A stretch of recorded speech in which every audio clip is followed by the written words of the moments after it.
Everybody out there, listen to your body, because sometimes those subtle hints, they could be a warning sign of something more serious. And right now, we have Joanne from New Hampshire on the phone. She has a question about a body hint that comes in all shapes, sizes, and colors. So, Joanne, what's going on? Hi, doctors. You know, I woke up this morning and I noticed this bruise on my leg, and I get them pretty frequently, and I never really know where they come from. I get a little nervous about a possible, maybe like underlying condition. So should I be nervous or worried about these yellow or like different color bruises that I get? Well, I want to talk to you about the progression of a bruise, but when do you worry about a bruise? Well, when you have unexplained bruising, that's when we really start to worry. Excessive or unexplained bruising. If you hit your arm on something and that bruise evolves over time, you'll expect it to be there sometimes for a week, 2 weeks, or beyond. And I'm going to explain why bruises change color. Because a lot of times people say, oh my gosh, my bruise is green or yellow. Is something wrong? Well, it's not. Because when a bruise occurs, it's all those blood vessels underneath that outer layer of skin literally bursting and bleeding into tissue. So after it happens, it's really going to be red because of the actual blood.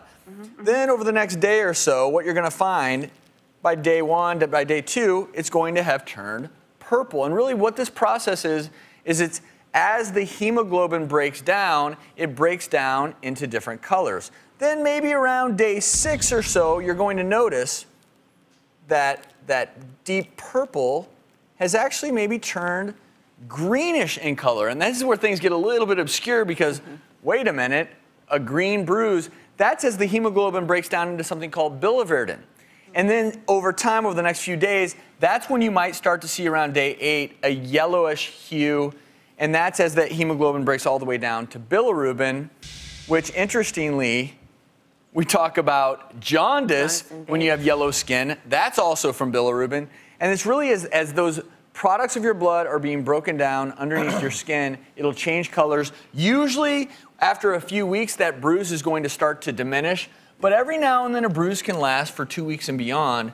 The key here is if you're getting them in places where you haven't hit yourself, or you're waking up and they're in random parts of your body, you really want to go get your blood levels checked in terms of you want to make sure you're not anemic, you want to make sure your clotting factors are okay. And then as people age, they lose collagen.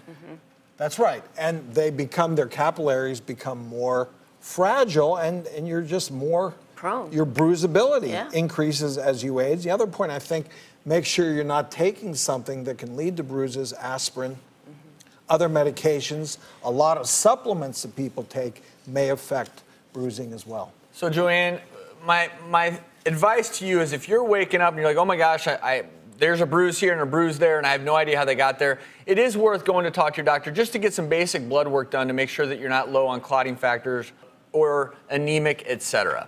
Okay, great. That's perfect. Thanks so much for being with us. Thanks, doctors.